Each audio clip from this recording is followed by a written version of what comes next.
บายดีมื้อนี้เราจะมาอธิบายเกี่ยวกับวิชาแสงเลขาข้อหนึ่งของเราคำถามมีอยู่ว่าเสาอันหนึ่งสูง 3.5 เมตรตั้งอยู่หน้าดินเพียงและนอนตามทิศทางต่างมีเงายาว5 เมตรจงคิดไล่ระดับสูงคิดไล่เป็นองศาของตาเว้นโดยเปรียบเทียบไสหน้าดินถ้าเสาดังกล่าวสูงและแสงตาเว้นอยู่ในระดับอัลฟาโดยเทียบไซหน้าฟ้าเงาของมันจะยาวเท่าใด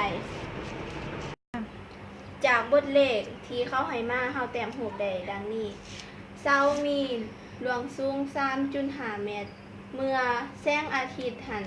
มากระทบใส่เสาจะเกิดมีเงายาวออกไปหัน5 เมตรซึ่งในนี้เฮาจึงได้ว่าเสามีความยาวหัน 3.5 เมตรและเงาของเสากระทบใส่ดวงตาเว้นหัน5 เมตรและเฮาสอกขาของตั้งซึ่งตั้งในนี่แม่นเท่ากับขางกงหนาส่วนให้ขางติดแปะและขางกงหนาแม่นเท่ากับ BC และขางติดแปะเท่ากับ AB และในนี้เฮาจึงมาแทนค่าตามสูตรเลยขางกงหนาของเฮาแม่นเท่ากับ H และ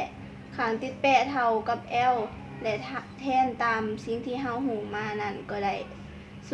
0.7 ซึ่งตั้งของ 0.7 เท่ากับ 35 องศาในกรณีนี้เนาะเสา